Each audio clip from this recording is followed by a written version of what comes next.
Well. Welcome to AHTV and Friends, the 24th of February.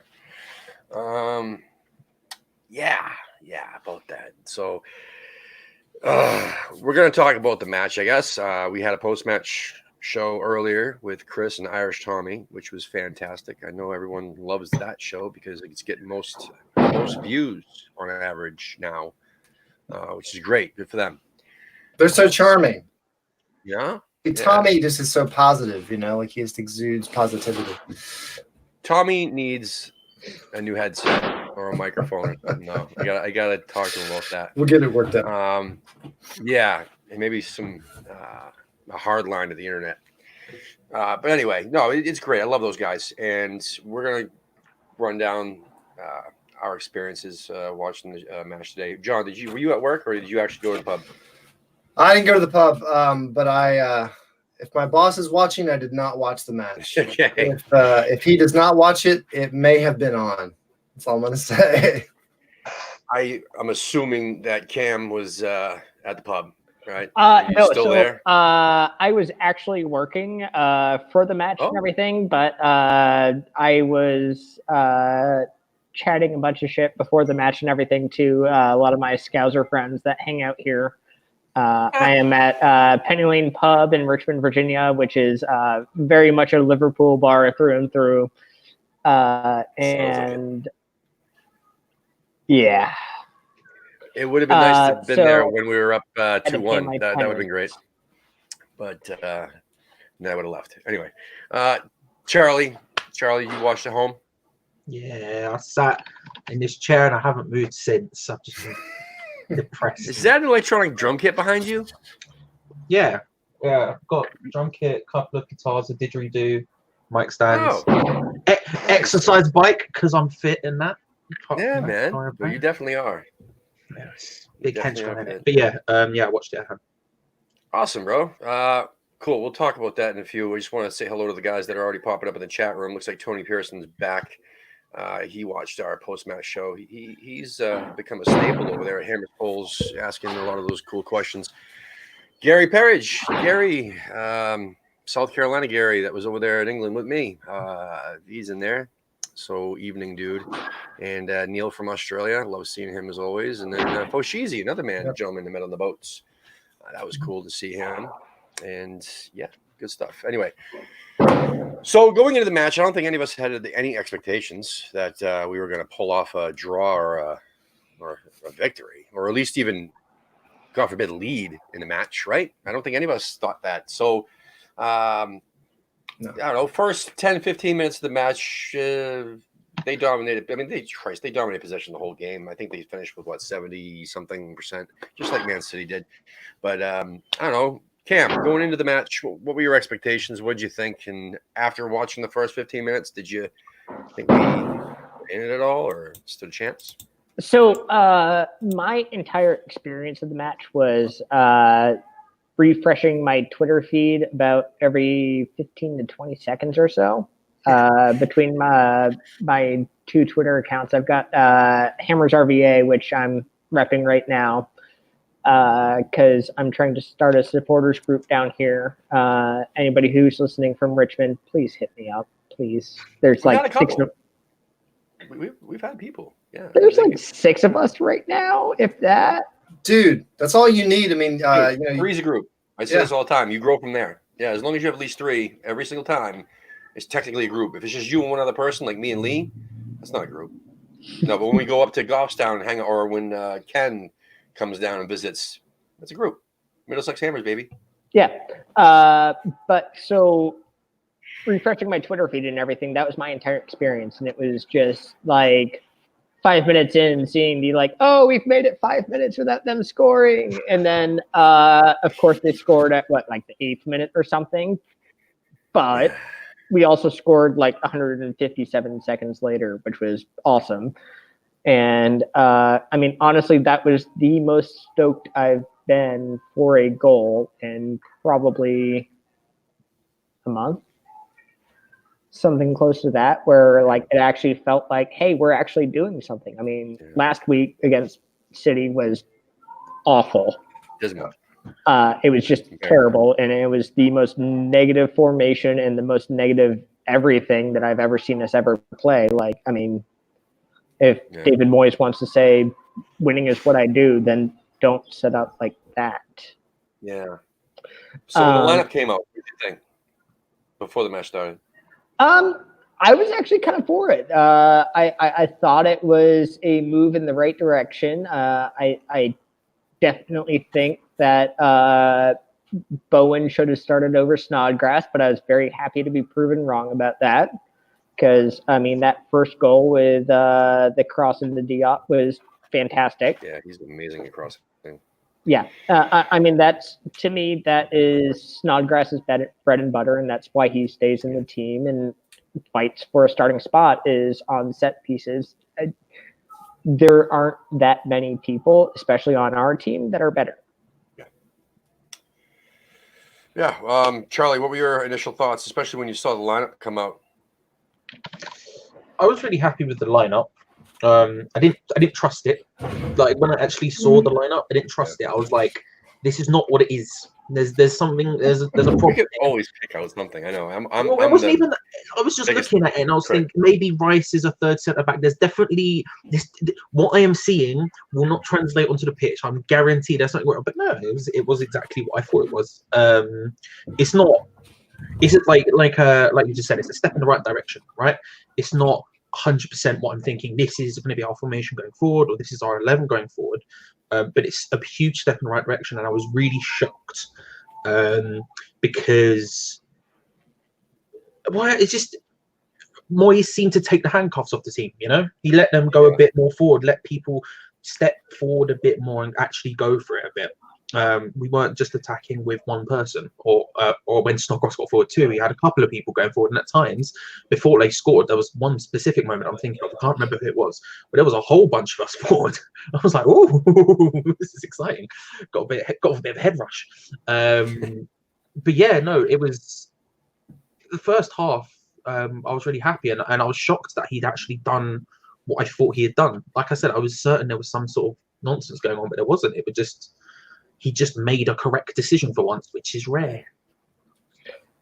Just to jump back in real quick, I apologize. But so again, I'm hanging out at a Scouser bar in Richmond, Virginia, where they have weekday match, weekend match. Like they have 15 to 20 to 30 people that are Liverpool fans that came in probably about 5:30, a little bit after the end of the game and everything, and a good bunch of them were still here and everything, and every single one of them shook my hand when I walked into the bar, because a lot of them know me and everything, and they know I'm diehard West Ham and everything.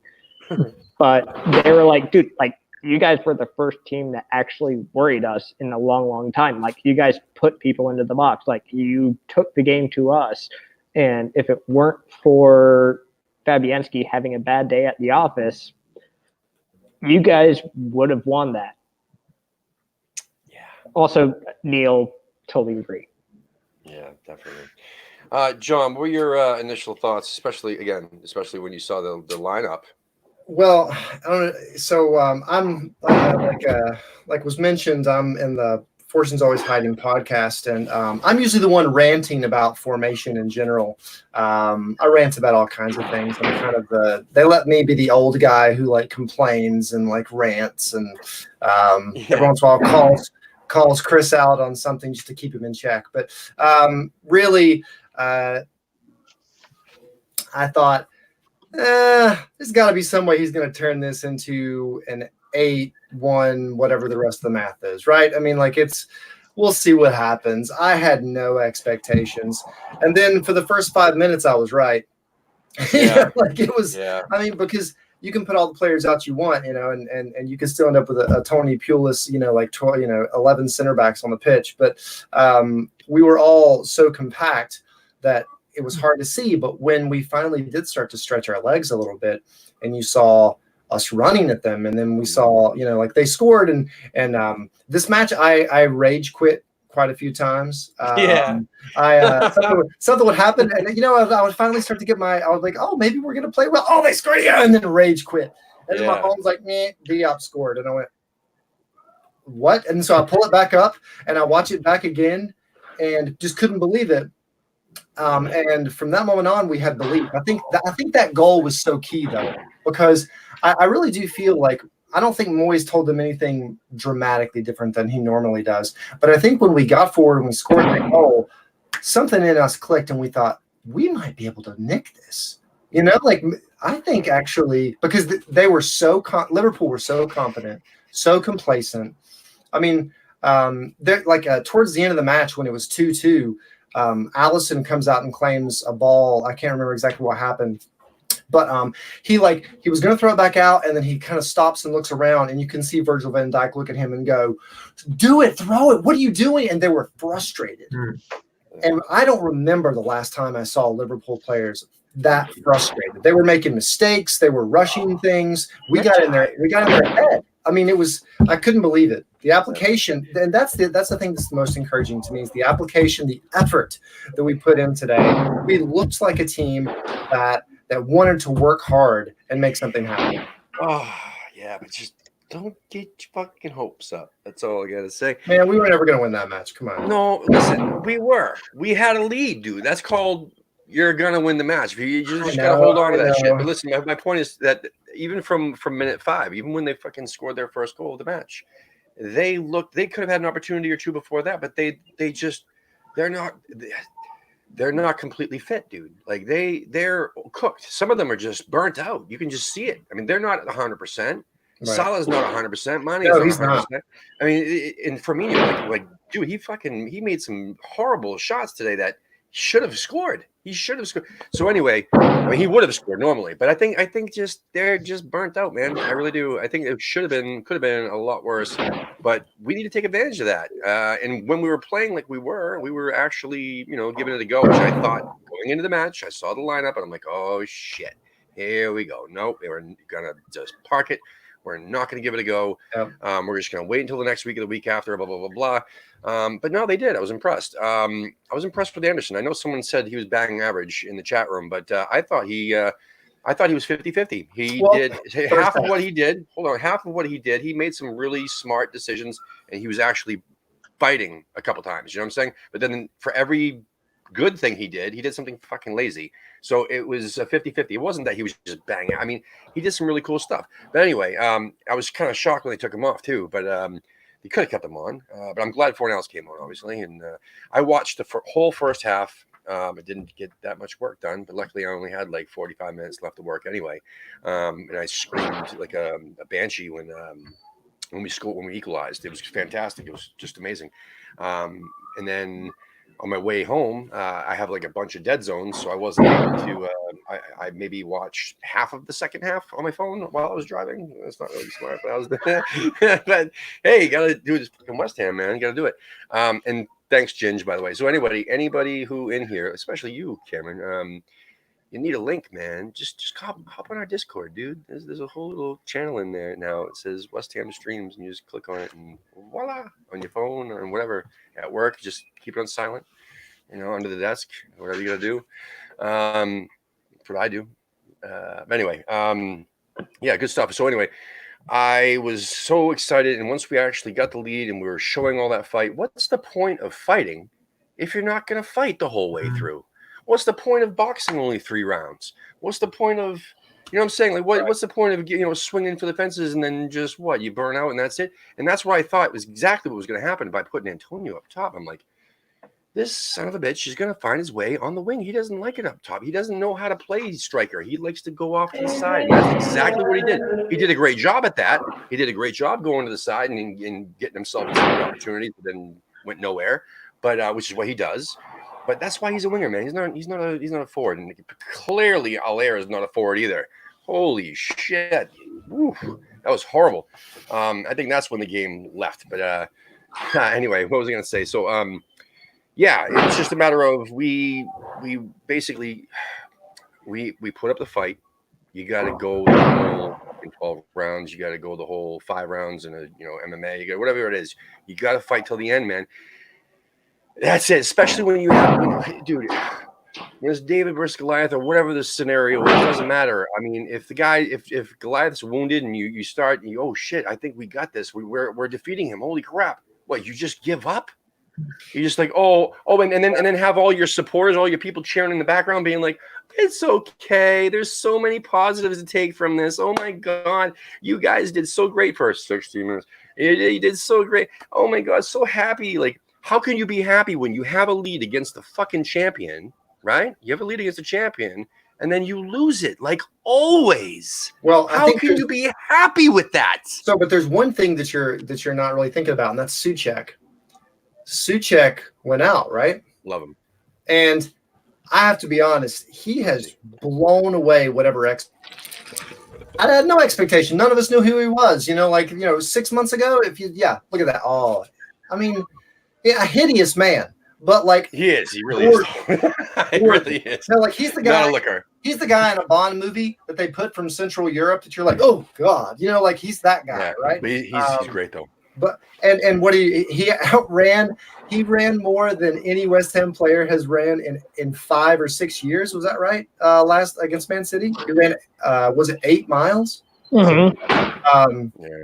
So I mean, once we lost him, I think that hurt tremendously. I know. And listen, and then you're right. And so Anderson did some great things, and then he did some really, really bad things. I mean, you can't run into blind alleys against Liverpool. They're going to nick the ball from you every single time, and he kept returning position ever. But to your point, but they didn't score off of anything that Anderson did. Okay, they scored off of stupid shit that fucking Fabianski did. Okay, so anyway, no, you're right. But real quick, I'm half serious all the time, just so you guys know this, and this is a disclaimer, just so everybody in the chat room doesn't take my head off, okay? I'm half joking all the time. But I'm super passionate about it. But anyway, no, just because I say there's no positives to take out of this match, no, there is positives, obviously, clearly. And Ngakia, I was so happy to see him again on the pitch, and Neil and everybody else in the chat room is 100% right. We need to see him on a regular basis. Absolutely. There were some positives. Seeing Fornell's actually back on the bench, let alone on the pitch. Like I was super happy about that. That's a great thing. The fact that Antonio didn't get hurt after starting a match, which was just I'm super happy about that. Not that we know of. Well, yeah. It's just so anyway, there was certain things that there's certain positives, but really, guys, like those are the positives that justify. I can come up with enough. Do they justify the loss?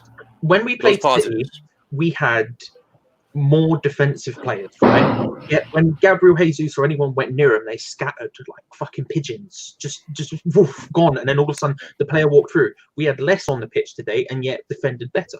I thought we were like both centre backs. I thought had a very good game. I thought obviously Ngakia had a good game. I thought Cresswell had a good game. For the Wijnaldum header, the bit just before that where Cresswell's defending is really good. Like he gets in the way of one, gets in the way of the second, follows him out, and I'm like, this is everything he did. It's just the fact that Trent Alexander-Arnold's so good he can whip the ball in backwards without looking, and then when Wijnaldum gets a lucky header and it goes, it just is what it is. That's sort of how these things go sometimes. The defense was a lot better, and like you say, 4 hours is a big thing. Like, just, like you put him on the pitch, crash, boom, bang, there's a goal. Shock. It's not like we were be saying, but like there are positives to take from it, despite it being. I know, but again, how can you take any positives from a loss, though? That's one thing I still haven't grasped about being a West Ham supporter is that apparently we have to take positives from losses. Okay, we have to say, my point is, you can take 1 second, John. I'm so sorry. You can take. I understand, like, you can take positive. You don't learn unless you make mistakes. Blah, blah, blah, blah. I get that whole crap, right? But we don't learn from our mistakes, right? Do we? Do we really? West Ham, the club itself, the team, do we ever? Like you can say we take positives from this match, but is it really going to translate to next match? Any of those positives? No. Fornals will go missing again. He won't find. You know what I'm saying? Like the stupid shit like that always happens. I mean, that's my problem. I'm sorry. Go ahead, John. No, so I'm actually going to speak directly to that point because someone on Twitter today, and I don't know who it is, so I can't get credit for them. So if anyone asks, they pointed out that during the Great Escape season under Kerbishley, right? So half of the American Hammers go, who's Kerbishley? But the rest of you guys, you know exactly what I'm talking about. There was a match, and to be even worse, I can't remember exactly who it was, but we lost like 3-2, similarly to this. And even though we lost, it was one of those like we really had no business losing that match. And the players took something from that. That was the catalyst that really showed us, no, if we fight, like, we can actually take the match to someone. We can win games. Even though this one turned against us, we played so well. And that was the catalyst that really helped us to get that run of form that saved us and kept us in the league. So is that the same thing this time? I don't know. But like many commentators were saying, if West Ham play like that against anyone else, they're going to stay. Cameron, do you, to what John was just saying, and also what Charlie was saying too, and pretty much everybody else in the chat room, you know, it was nice to see the fight and all, right? It was really nice to see that. And the players, we haven't seen absolutely. That no, I will take. Do you see it ever in your lifetime continuing? Just because they put fight up today, does that mean they're going to put up fight again next week? I'm just trying to understand the West Ham way here. I mean, that's what everyone's telling me. Oh, it's the West Ham way. Inconsistency. Get used to it. Get used to losing to the big clubs. Really? So I'm just saying that, no, seriously, in all honesty, do you think that we're going to show the same fucking effort 2 weeks in a row? 2 weeks in a row, 3 weeks in a row, maybe. On think about that. Basis that puts us into anywhere of a spot where we can fight for Europa or Champions League or any of the ambitions that the board promised us or we want or anything. No. So a little bit about my background. I'm a West Ham supporter because my dad was West Ham supporter, and my dad grew up in Bromley in East London and everything. So he's supported West Ham since, I mean, he was 12, I think, when West Ham won the World Cup and everything with and all that. So my brother, my dad, and I always have a text chat going on during every single West Ham game, and a lot of times it's me and my brother being very, very negative and being negative against Moyes and et cetera, et cetera, et cetera. But it's my dad kind of leveling us out and just kind of being like, you young children, you guys have been doing this for 10, maybe 15 years. I've been doing it for 40. And just being like, this is West Ham. We may not be good. We may not be the prettiest football in the world, but you're going to support this club, and that's how it's going to be. It's going to break your heart. It's going to make you frustrated more often than you ever want it to. But yeah, this is Charlie. What do you say to that? So the best pop song of all time is "Toxic" by Britney Spears, right? It's a banger, and no one can tell me otherwise. Okay, it's huge. Okay, and the best bit in that song is there's a bit about 2/3 in when it goes backwards for a second. Oof, real good. Supporting West Ham's a bit like that. Sometimes you go backwards, but you enjoy it a bit, and then you go flying forward, and you start to run, and then she comes back in with the chorus. Great song. Okay, great song. And that's what I'm saying is, like, you look at today, a loss is like going backwards. You feel like it. You look at it, especially one where you had the win. It feels like even worse than just getting beat 2-0 was horrendous because it was just like we rolled over and it was a defeat, right? Today's almost worse in a sense because it was so close. But the positive signs are there for us to go forward after. We look at it and we say, actually, maybe David did actually learn last week because this is Anfield, the Liverpool website. They asked me to do a Q&A with them, right? I did a Q&A before the game, like an opposition preview thing. And oh my God, if you read it, I was the most negative person in the entire history of the world because that's how I felt. I was like, we're going to get battered. He's going to do the exact same stuff he did last time. It's not going to work. But he didn't. He actually did a couple of different things. So maybe, just hit the backwards bit and we're going to go, in the taste of your lips, it's going to be good. I promise you. I'm just afraid that it's like the performance like that. Well, like you said, I mean, it'll either frustrate our squad by giving it a go, and then even how do you think they felt? How do you think those players felt losing that lead? I mean, are they going to go blanket beat Fabianski in the locker room? What are they going to do? Tim, everyone wants it. Go on, give a Fabianski rant. Everyone wants it. Go on, let loose. No, I can't. Go on, I got destroyed on Twitter today about that, but that's another story for another time. No, so basically, like you could either A, burn them out. No, that was the B. I'm sorry. So you could either A, frustrate them and say, "Oh shit, we put in this much effort and we had a lead and we blew it," or B, it could be, "Oh no, we looks like we have another guest popping in. Oh my god, who could it be? Oh no, we Hello. Hello, Nicky. Sorry, I'm watching you on the phone, and you've caught me a bit off guard there. What's going on, brother? I'm good, man. I'm good. You? Good. So you have been listening then? Yes. So what do you think? We're all fucking mad, or you think we got some positives to take out of this? Do you think actually we burnt ourselves out, or? No, I think there's loads of positives to take out of that. To be honest, I've been sort of wrapping up stuff after we've done stuff tonight, and been having a little think about things. Let the results settle in, and I think one of the big pluses from tonight is Ngakia. I think he's going to be, he's got to be our fullback from now on. He's got that sort of modern day fullback feel about him. He can defend. He can get forward. He's quick. He's got a little bit of trickery about him. He's got that sort of. He's not been sort of bogged down by the results of the season. And you can see that in some players. He's sort of fresh and ready and willing to go in his mind. I think he was a massive plus. I think a massive plus as well is look, goalkeeper mistakes are goalkeeper mistakes.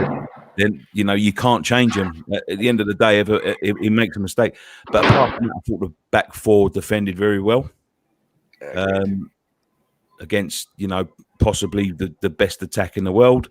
And I think we attacked well. It was just one of them nights. It was, and I was sort of sitting there with Dan and Scott and saying, well, this is the sort of result that see you relegated. But then I think back to Spurs back in 06, 07. And that result, although we lost it, it was a sort of that kicked us on. I think we've shown tonight we've got plenty there. With attacking players as well. He's got to keep at 4 at the back. If he doesn't stay at 4 at the back, he's crazy. And I'll be honest with you, if he goes back to 5 at the back against Southampton and he loses, I'd sack him. Yeah, I would think so. I would, because if he can't see that is a better performance tonight against possibly the best team in the world. Then he's crazy. He's not fit to manage a football club. But there are plenty of positives tonight. The only thing I would criticise Moyes on tonight is the substitution of Haller on for Anderson. I think that was the time for Bowen. I think Antonio were giving the defence plenty to think about. I think he was running them ragged. And I think Bowen would have been a sort of a like for like. He's tried to change personnel, and I think Antonio was a lot less effective on the wing. And it is what it is. I thought that Anderson was doing just fine. I mean, at that point, I mean, yeah, he made some mistakes, just like everybody else did. Nobody was actually perfect this match, but I thought it was really strange to see Anderson come off at that point, especially 64 minutes. I think that's what he's maxed out on his contract for. Like, he can only play 64 minutes a match or something, because that seems to be when he comes off all the time. I'll give Moyes the benefit of the doubt. It might be an injury thing. It might be a fitness thing. I think it was. I definitely got the feeling. Maybe saving him for the next game or whatever. But it was the wrong substitution. It should have been Bowen straight swap for Haller. Well, I mean, maybe the case was, like, thinking about it logically. Once Souček came off, their midfield started to really take control of the game a lot more than they were when he was there. He was like a cog who really ran the game, and maybe Moyes' idea was look, we can't outdo them in midfield, so let's just play it over the top. If we're going to play it over the top, get it going, we can control it down. I don't think it necessarily works, but you look at the chance where he broke through. If he pums that one into the net, then it's a golden time. We're all having a grand old time. We get a win, but it doesn't happen. Well, you think I might be crazy here, but possibly keeping the shape the same and the Souček substitution, just bring Lanzini in and chuck Fornals out on the wing. Maybe.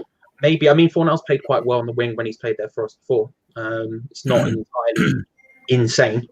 You know? Yeah, but I mean, gosh, of all the matches to put Lanzini and expect him to be the one to fight, to the end, I mean, I just don't think this is it. I think Lanzini gets circles run around him in this match, so I completely understand not wanting to do that. And it makes sense why he wanted to put Allaire on. On paper, Allaire should be performing exactly the way we need him to be at that moment. And why is he not? I'm not sure, but I agree with you. Yeah. I think the handling of Bowen, and I think saving Bowen as if he's never been in a tough battle in his life and really treating him with kid gloves is so strange. I mean, he comes from the championship, where it's about as tough as it gets. Yeah. And the championship is an incredibly tough competition. Yeah. And so I don't understand this. We have to slowly work him into the squad. Let him get out there. Let him run with pace at someone. And you saw that chance he had at the end. I mean, like Bowen, I thought Bowen did, he exactly is the person we should have put on. Well, it's a notice that he might not have been Moyes' signing. We've heard this before about this idea of all of a sudden Sullivan tops up and gives a present to a manager in this form of a player. Maybe Bowen wasn't the thing from Moyes. Maybe that's not what he wanted. Maybe he wanted Souček, and that's why he went straight into the team. But Bowen wasn't someone he was fully on board with or something. I don't know. There's 100 different things there. I think the bigger problem with bringing on Haller is just isolating him completely. Like the times where the people were in and around him, there was a little bit of nice link-up play here and there. Like maybe I want him to sprint a bit further forward, stretch the play a little bit more. I'm not saying he was perfect because he wasn't, but there was a couple of little bits of link-up play there. But then as the game went deeper and he got more and more isolated, it became a completely pointless endeavor. Because if you're going to isolate him, you're not going to counterattack. We're not going to score. It's as simple as that. Yeah. Well, I mean, I guess we could technically, beat this to death, but pretty much in a nutshell, I want to just go around the table, I guess you'd say, and get your thoughts. So, in a nutshell, we've been talking about, taking positives from this, but my main question has been, I haven't got a complete full answer out of everybody yet, is will it continue? I mean, that's the key, is that I hear about all these positives, and yes, it's nice to see certain players either appearing or just coming back to life or whatever. But is it going to continue? Because we're so used to inconsistency. It's supposedly that is, in a nutshell, the West Ham way, et cetera, et cetera. Get used to it, kid, is what I hear all the time. But I mean, will it really, can this effort make it its way to Southampton? That's what I'm asking. So basically, John, let's start with you and go around the table. Well, listen, my podcast is called Fortune's Always Hiding, so I'm not going to be able to say, absolutely, yes, we're going to do that. But what I will say is that if you look at the effort we had in the Brighton match and you take out if you look at the effort we put in today and you take out a couple errors, we win. So I don't necessarily think I don't think that effort is necessarily going to be our issue towards the end of the season. I think can we cut out these glaring errors that continue to lose us matches? And there's the same thing about the effort. So I say there's a good chance that you will see more effort towards the end of the season. Will it get us wins? I don't know. Yeah. Charlie. The thing is, I think the blueprint isn't the one he used tonight. I think the blueprint he's already used. I mean, look at the game we won 4-0 under him. That was the most anti-David Moyes thing you've ever seen in your life. But that's the exact blueprint we should be playing. It should be some form of let's say Souček is good to go, which I don't know. I haven't seen anything about his injury or anything, but let's say he's good to go. It's a 4-2-3-1. It's him and Rice. It's Anderson, Fornals, and Bowen ahead of him. It's probably Antonio ahead of them again, or Haller, maybe put Antonio wide or something. Like the formula is there. We can put them to the sword. We have put teams like that to the sword before. But I have no faith that David Moyes will do that. Just in the same way, I have no faith that when the lineup came out today, I thought that was actually the lineup. I thought there was something wrong, just because it's David Moyes. Yeah, Cameron. I am actually going to go back to the, Britney Spears toxic comment and say that I can raise you one. Yeah. I can raise you one. But I will say this. I think and say that during the City match, me and the couple of friends that I have that we are, I guess, Hammers RVA at this point. We were watching the match, and the Killers' "Mr. Brightside" came on, which that song absolutely slaps. But it is also the perfect West Ham song. I'm just saying. I think we could continue the form and could take this performance as a launching off point. But I am also ready to expect the worst. And when that happens, I'm going to be a regular subscriber to ESPN Plus so that I can still watch us play. Yeah, in championship, yeah. Nikki, what do you think, man? You think this is going to continue? I mean, this effort that we saw today. It's not. The fact is, we're down to the point in the season now where the question is not, is it going to continue? It has to continue, because if it doesn't continue, we're down. And I think it's an extra dimension to what the fans have seen from Moyes tonight. Yeah, we see the Bournemouth game, but the rest have been trash. The rest have been absolutely trash. Mm-hmm. So the fans will go away tonight thinking, right, we can perform like that. We can sort of start to believe that we can get these results. I think, controversially, I think we will stay up. I thought we would stay up by the skin of our teeth, but I can just see something coming now from within. I've seen this before. I've seen us rise from the ashes before. I can just see something coming along now. We'll get a couple of results. We'll beat Tottenham. We'll beat Chelsea, and we'll win a couple of our sort of easier games, and we'll stay up. We'll end up probably about 15th or something. That's my prediction. Whether it comes true, I don't know. Yeah. I just feel a little bit more easier after tonight, knowing that they can do it, and we have got the tools to do it. Because I started to think to myself, like looking around that squad, I started to thinking, we just ain't got it in us. We ain't got the fight in us. We haven't got the tools. It's just a mishmash of so imbalanced players. We've got no pace. We've got fighters in the wrong positions and all that sort of thing. But now looking at that Liverpool game, they've shown everyone that they can roll up their sleeves. So going into Southampton, going into games like Villa and all them sort of lower games, there's no excuse why they shouldn't roll up their sleeves. And if they don't, then there's hell to pay, to be honest, and we'll pay the price. I would have to agree with you, and it's frustrating because, like you said, after Bournemouth, I'm like, yes, all right, here we go. And this guy is awesome. He knows his team. He hasn't even had time to train with them. And look, he's got them winning like this. He's got them performing. He's got the fight in them already. And then we saw all those miserable matches, and obviously was there for that Brighton match that John was talking about earlier, where we were up 2-1.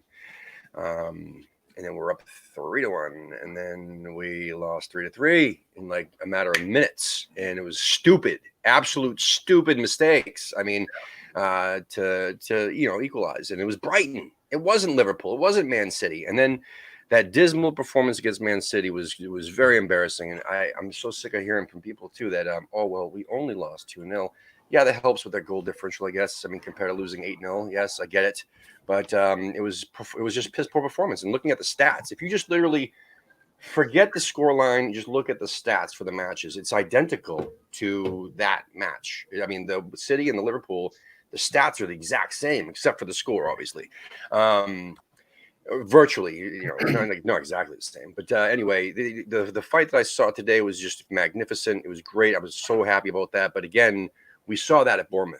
I mean, at home against Bournemouth. I mean, and then look what happened thereafter. That's why I'm really concerned. That's why I was asking you guys and everybody else, even in the chat room, is this going to continue? Yeah, we've seen this before. We've seen fight like once here and there.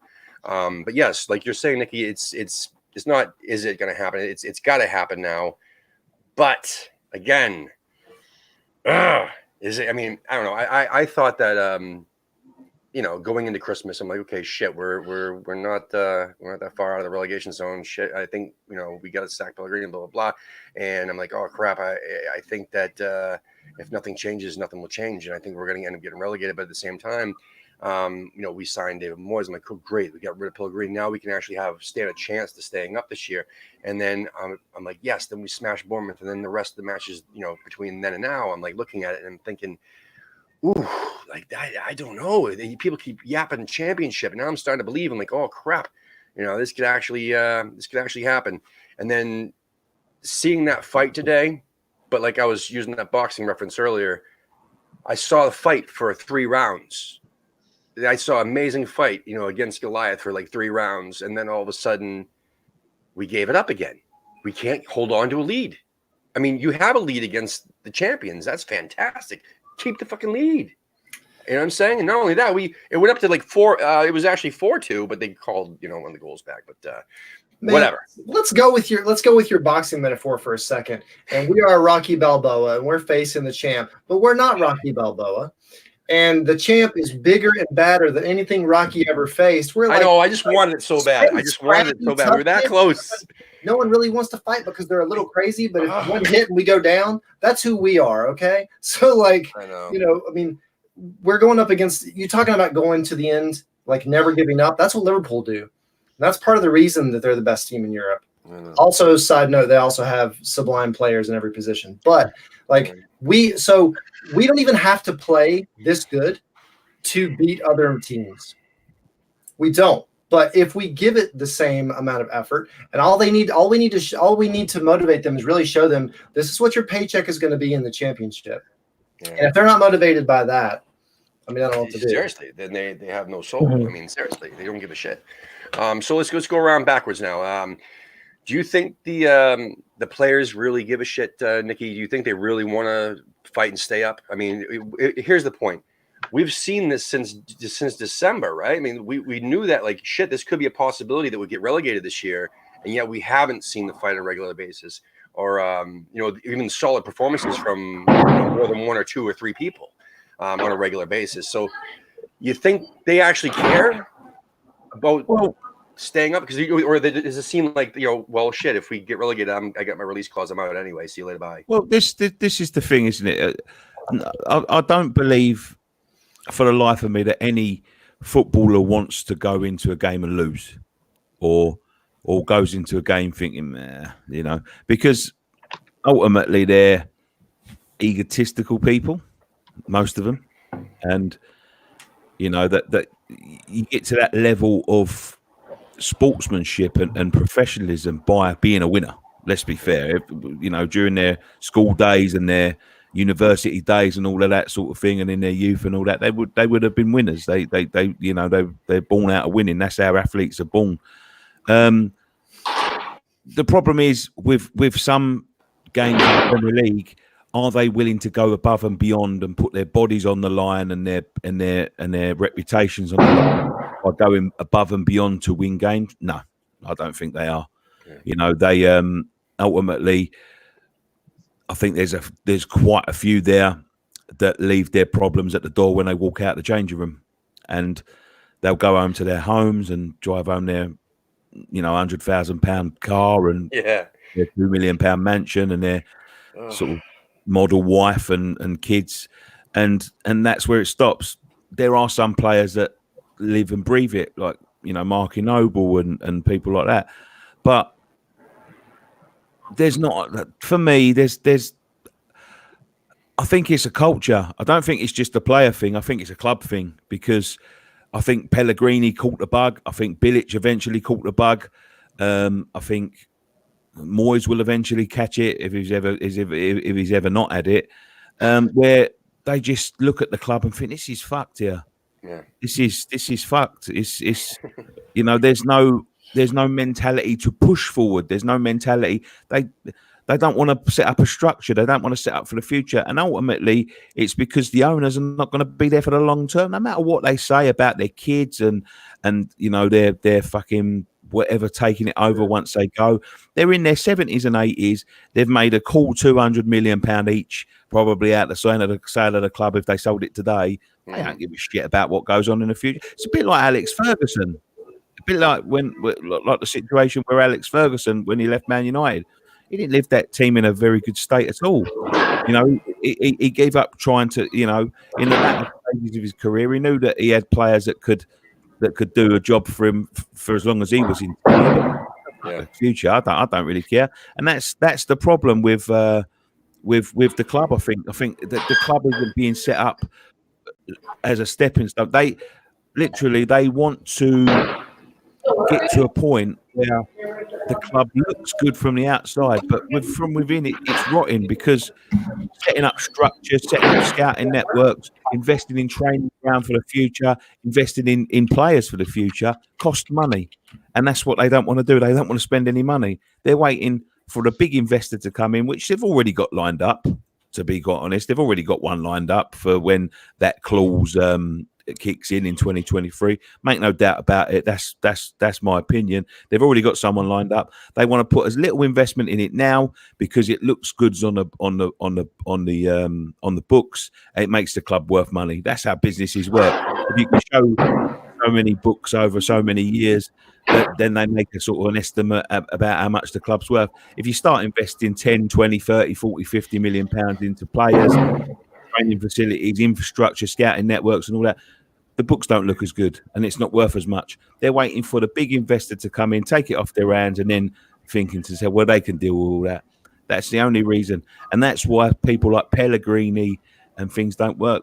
Pellegrini came in, we'll give him the benefit of the doubt the first season. He was picking up a few bits and pieces from when Moyes took over from Bilic.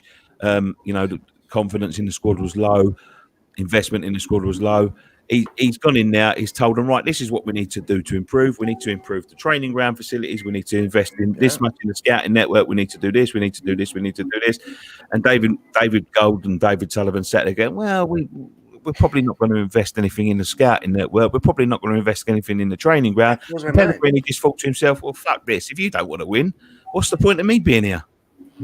If you're not going to give me the tools to win and the tools to build this team into what it can be, then you're giving him no chance. Yeah. Well, I think this is going to be the first time on American Average TV that I've ever said that I feel bad for Bilic. But, I mean, if you guys watch the show at all, you'll know I'm not the biggest fan because he sold this guy right behind me, Tompkins.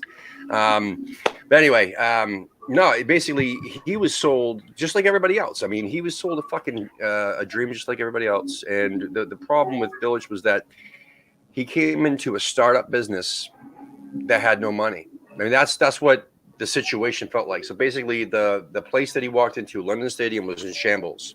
I mean, after he left Upton Park, obviously, after that beautiful season that Sam Allardyce set up real nicely for him. Then, you go to London Stadium and it was a shit show. It was like walking into a department store that got taken over by another department store, but the other department store shit's still hanging up. You get Olympic shit everywhere. It was horrible. It was not set up as a football stadium, and so that created an atmosphere that was horrible for the players. And then Bilic couldn't really do much except show his passion. And he's not the most brilliant manager in the world, so it was very difficult. But that's not his fault. I mean, he was giving promises just like everybody else was giving promises, and so I feel bad for him. I just want to say that real quick because I don't think I've ever said that before. What was you saying again? All right, so Cameron, do you think that I don't know, man? Jesus Christ, this is. You think it's going to continue? You think the fight just? We already talked about that. What the hell am I talking about now? I just lost my train of thought. I can't believe I actually said I felt bad for Bilic and it just threw me for a loop. The hell are we talking about? We're talking about Bilic. Bilic. Fuck Bilic. What are we saying? Right now, I don't feel bad for Bilic. I mean, he's doing fantastic with West Brom. No, I know. One of our players, and he's turned Diangana into an absolute fucking baller. Yeah. And he's got a great team. He has great management behind him and decent owners behind him that were willing to spend and get in Pereira and all them. Quite frankly, at this point, Bilic kind of won out in the deal. He turned us over like it was nothing with his B team. Yeah. I kind of have a hard time feeling bad for the guy. That being said, I definitely don't think David Moyes is the way forward. I absolutely agree with everything Nikki said, where it's what it comes down to is the owners, and they are just trying to bide their time and pretty much pull a Birmingham, and they don't care if we go down or how far we go down and everything. They just care about what the P&L on the club looks like and everything, so that they can sell at a profit, and that's all they care about. Well, but see, that's a major issue. If we go down, we do lose value, and that's something they care about. That's why I was surprised they did less during the transfer window. I was surprised that they didn't do more. I was expecting. I was like, okay, they're finally going to be spooked. We're actually going to see some investment, and they still. I mean, like even Suchek is a ball. I mean, like I was really astounded by that. But I did want to say one positive thing. I know we're on a roll. I know we don't want to do that, but I'm going to go ahead and say one positive thing. My favorite thing from tonight was Ogbonna. He was an absolute monster. And I know a lot of people are saying he could be Hammer of the Year, but I feel like he really did a lot for us tonight. And he did a lot to maybe even cement that, because he made Liverpool look weak. The way he brushed some of them off the ball, the way he stepped out and stopped so many attacks, and he even went forward with the ball a few times. In a match where Van Dijk is supposed to be the best center back on the pitch, I thought Ogbonna was exceptional. I thought Diop did okay too. But yeah. I just want to say real quick that yellow card on Diop was fucking bullshit. Nonsense. Bullshit. Like, to be fair, what was that all about? The ref did a great job. I mean, because he did not bow to the pressure for like giving Liverpool all those calls they thought they expected. Now he could have. They checked the handball. They did because someone was yapping in his face. I think it was Trent Arnold or someone came screaming at the referee. Was like hands. I was expecting so much worse. He gave Diop a yellow card, but failed to book Salah when he chucked himself to the floor. Yeah, that was true. Yeah, that's true. Yep. And but again, that fucking that yellow card on Diop was bullshit. They showed the replay 1,000 times over on TV, and it was just, there was nothing to it, nothing at all. So anyway, Charlie, you think two things, I guess. What do you think about the yellow card? And secondly, you think that these players actually give a shit about you getting relegated or putting in fight and continuing? You think this is going to just continue? I mean, I think the yellow card was probably harsh. Yeah. I think that was him sort of making a statement kind of thing, making almost an example out of the situation, because he didn't really give that many in the game. He tends to kind of be quite calm, and I think it was maybe him just going, everyone, let's chill out a little bit. But I would I say it's yellow? No, but at the same time, it is what it is. Did they give a shit? I don't know. I mean, the thing is about Moyes, right, is when he was at Everton, at times those players, you could never accuse a lot of those players of looking like they didn't give a shit.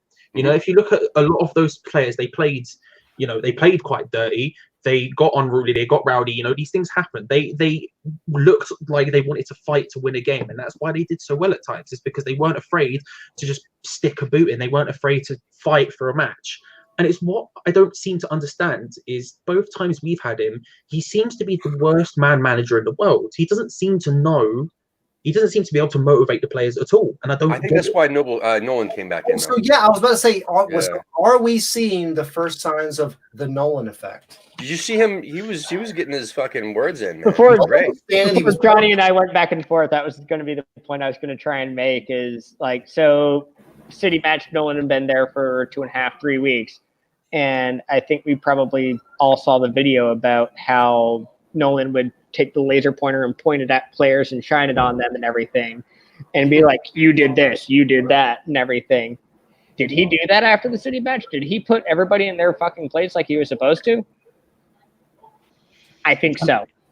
I mean, you'd hope so. But again, it's the fact that, like, we showed that a bit today. Like the Diop thing, as much as I don't believe it was a yellow card, that was him being proactive and going for the player and going for the ball and not just standing back and letting it happen to them. That was him being a bit proactive. There were times where Ogbonna did that. Ogbonna, where his boot was about 8 times higher than anyone else's head, but to cut out through balls and stuff. They were being proactive. They were fighting for things, but we don't see that. I don't understand why we don't see that under Moyes. I really do hope that Nolan is the sort of guy who can make that from people. I don't care whether he's doing whatever you want to call it, flipping speeches in the dressing room or whatever. That's what we're going to need to survive. It's the thing Nicky said, however many minutes ago it was. Like, if they're not fighting like this, then we're getting relegated. It's as simple as that, really. Because the other teams around us will fight like that. Well, I mean, what's what Nolan used to do though is, as a captain, I mean, I think Allardyce is the one who said it's like having a manager on the pitch. He was always 100%. The one walking around, organizing people, talking. He knows how to talk to players. He's the only person alive who ever got Andy like a regular human being on a regular basis. Mm-hmm. Seriously, Andy Carroll literally lived with Nolan, right? So, he did. He did. All the way back in the Newcastle days too. Yeah. Right, but like the other thing that he can nice do parties up is there. no one. Kevin Nolan was afraid to play dirty. Yeah. I mean, like, Kevin Nolan did whatever it took to win. He and Sam, remember when the old Bolton days, those guys, you did not want to play them. I mean, they were in your wall. They were like niggly fouls. They were like, I mean, wasn't Kevin Nolan the one who always went up to the goalkeeper and like grabbed the goalkeeper and stuff? Yeah. So like he's not afraid. He's not afraid of the dark arts in football, So, and I actually, to be very fair, I'm not saying we need to play dirty, but we need to stop playing like we're afraid of the other team. And so many times we just shrink from tackles and we act like we don't want to hurt someone or we don't want to offend someone or we're scared. And if Kevin Nolan or anyone, I don't care who it is, helps us get over that and we can stop being pushovers in the middle of the park, especially, then we got a chance. Because there are a lot of players you would accuse of not doing that, right? You look at Anderson, you look at Haller, you think, okay, we need more from you. We need a bit more passion, we need a bit more that. But there are players who do that now. There's a couple. Noble taking that professional foul yellow card. That's exactly what you want. That's the Snodgrass tackle on Robertson. That was dirty. Like that was a big old tackle. He got it clean as a whistle, but that's what you need. And again, there's that friendly rivalry. They're both Scottish. They're mates and everything. But that's what you need. You need the guy to just come in and clatter a dude and go, actually, no, you're not doing that. And Robertson didn't have that good of a game, probably because of Snodgrass in a sense. Whereas it gets in your head. When someone takes you out, you remember that. It's impossible not to. Your body physically remembers that. Yeah, I don't think, to be honest with you, football, 10 years ago, it was a game of bastardry at times. Do you know what I mean? Like there were so many, like you hear so many of these tactics, even when it comes down to club level, about just good old fashioned bastardry. Like I remember going to Upton Park for a tour, and when I was in my school days, and the guy took us in the dressing rooms, and it was like you go into the West Ham dressing room. It was a big old. It wasn't fitted out like you would expect it to be today, but it was pretty nice looking. And then you went into the away dressing room. And it was this tiny little room where they was just shoved in there. If there was bags and kit in there, there'd be hardly any room in there. And the guy was saying to me, on a match day, they don't turn the heating on in here. In a match day, they'll put music on blaring outside so they can't hear each other. Just good old-fashioned bastardry. Yeah. Now, you go to the London Stadium and a tour in the London Stadium, you go into the away changing room, it's like a hotel suite. It's ridiculous, but good. Like if I was the manager of West Ham, I'd be having that changing room at the end of the season. If we somehow survive, cut in half, I'd be having fucking. I would honestly. I'd put a storage cupboard in there where we, a 50-foot storage cupboard and give them a 10-foot changing room. Just good old fashioned bastardry like that. It's just I hook up some train horns, man. Scared of living the shit out of them. Things like that especially when they come to the London Stadium, they just have it too easy. Too easy. Can I just read something off real quick? So basically, Juicy Escalanen, Winston Reed, George McCartney, James Tompkins, Joey O'Brien, Emmanuel Pogatetz, James Collins, Guy DeMel, Jordan Spence, Danny Potts, etc., etc.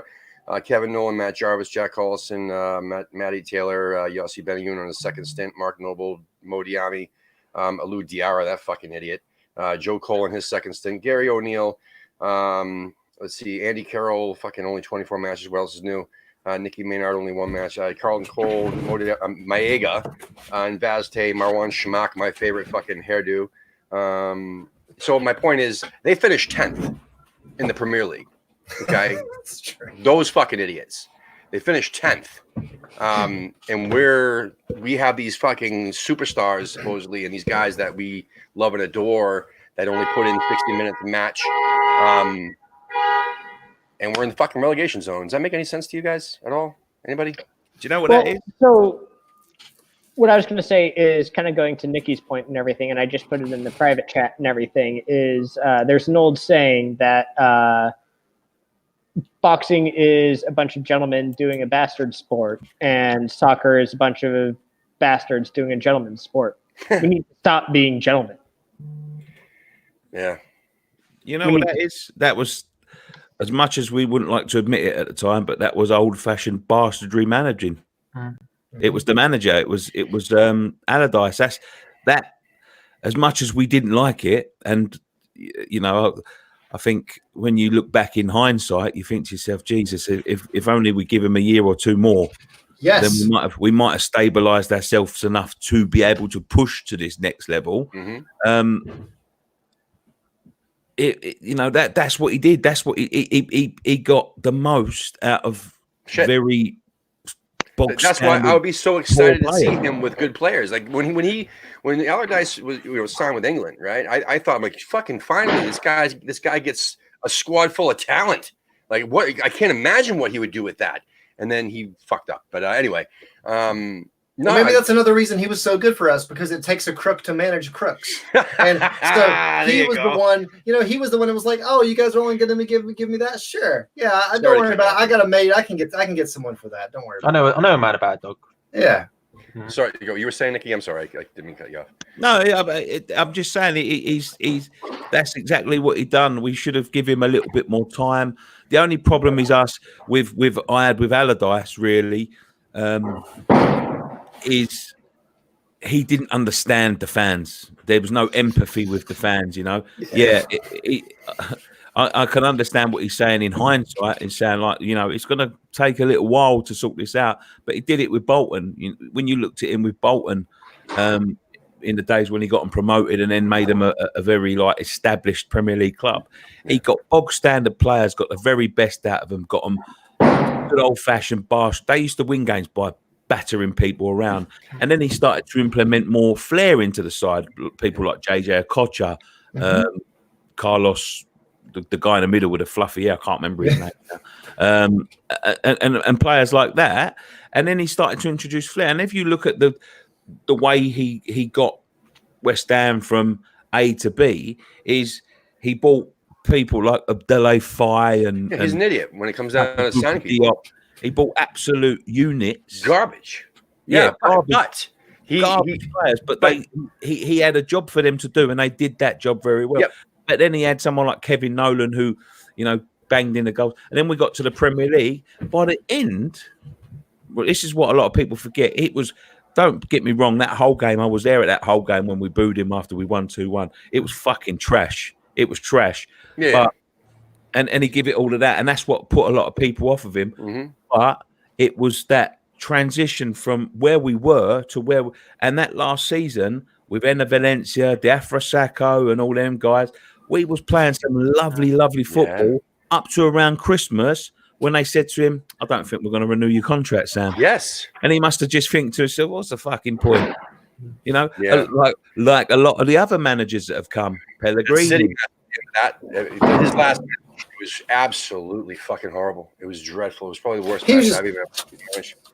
Oh, it was horrible. I know. He just sat back, chomped his gum. He didn't care. People listened to him. I mean, his players listened to him. That was the point. And I felt that's what we're missing now is nobody listens to Pellegrini. Nobody listens to Moyes, and even Bilic. I mean, it was your buddy. It wasn't this big, tall, fucking mean bastard that you listen to. He demands respect, and then I think that's what we need. But all these hoofball comments I keep seeing in the chat room too. Listen, I agree with you. Foshizi and Essex Hammer also says, "Come on, the football was horrible under Bat Sam." I get it, but if we just had someone who actually signed players for him, that would have been fantastic. If he had the players that we have right now, looking back at his tenure, my favorite part about him being manager with the club was that everybody hated our fucking defense. Everybody hated coming to Upton Park and playing our defense because we were not just our defense, our midfielders too. We were nasty. We were bastards, like you guys were saying. We don't have that. We haven't had that since him, actually, since his era here. But honestly, would you rather see a bastard type of football like that? And I said that. I just said that right now. Yeah. He was building. He does what he needs to do, right? Would you rather see that or them getting fucking their bellies tickled by people like Man City? No, honestly, Yeah. do you know what? I'd rather a Sam Allardyce team going out there, fucking digging elbows at Gabriel Jesus, and you know, look, Gabriel Jesus is fucking useless.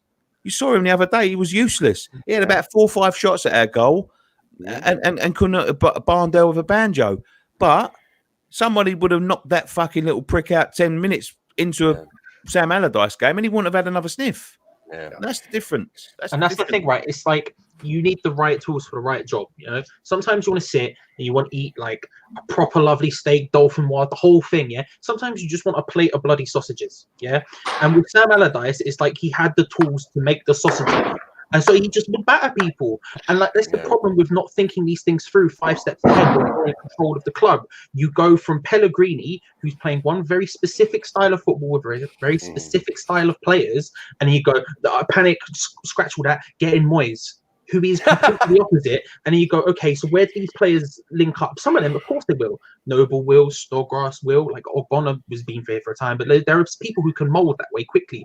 And there are some people who can't. And you're asking them to do a job they're not supposed to do. And it's just stupidity. And that's what happens when you don't forward think, when you don't forward plan. If it does go wrong and you do have to get rid of your manager, these things happen. But if you need to know who you're going to next, you need to know where to move next. Because otherwise you're stuck wanting steak and you've got sausages, you know? I love how English is that both of your food examples are just tons of meat. I don't know if it's an English thing or specifically me and Nikki. I don't know what. We didn't get round to the black pudding, mate. Real quick, we do have to wrap this up. I'm so sorry we can't get the Hammers poll tonight, but my wife needs to go to bed, and it's I know it's only 9 o'clock here, and you guys are up till 2 in the morning. I really appreciate that. But basically, we're going to go around and do some plugs before we leave here. So I just want to say thank you so much to everybody in the chat room, Foshizi, Essex Hammer, Tony Pearson, and Nigel, Neil, and everybody, Darren, and so on and so on. Everyone who popped in tonight, I really appreciate you guys were flying off the hook up over there. So keep on, keep it on, and just keep coming back. I really appreciate that.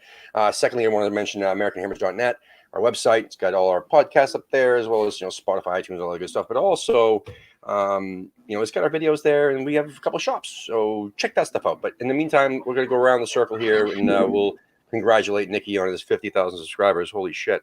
At the end, we'll let you plug out what's on Fan TV, obviously. But John, we'll start with you and go around clockwise. Johnny from Forson's Always Hiding podcast here on American Hammers Radio. Yep. Good stuff coming up too. Please listen to that. Please. It's really good.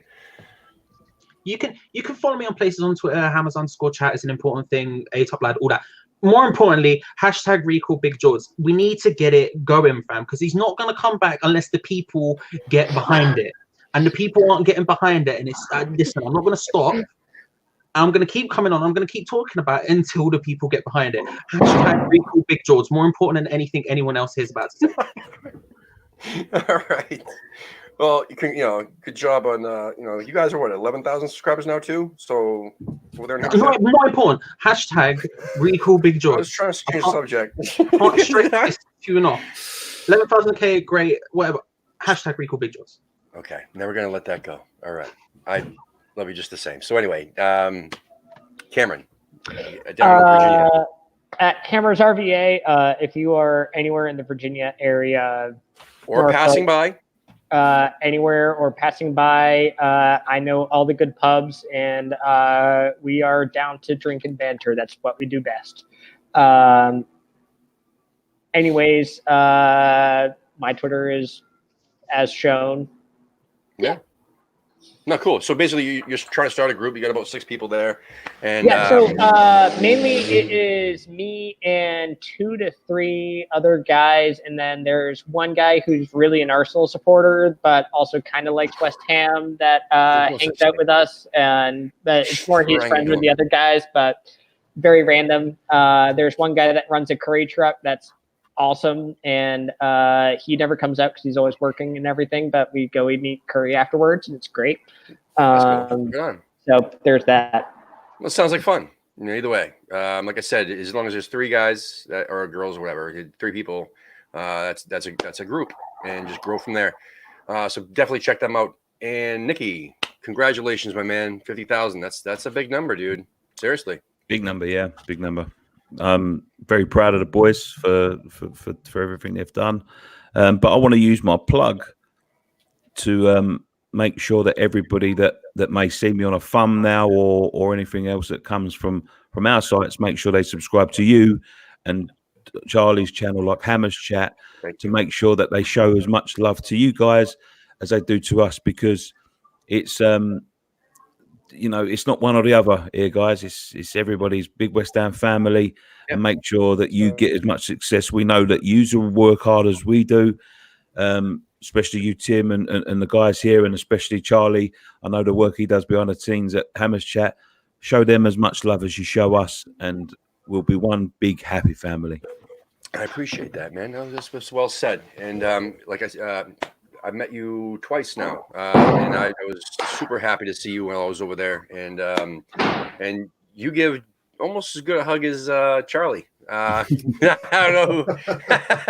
No, it's all the same. Tim, we'll get to a point in our relationships that me and Charlie are at the moment. I was spent all last week sending him personal songs that I sung via WhatsApp. It's the thing that's happened, and they've all been beautiful. They've all been beautiful, and we're worth 50,000 subscribers. They've all been a wonderful thing. Awesome. Well, listen, guys, I can't thank you enough. I'll talk to all 4 of you off the air real quick.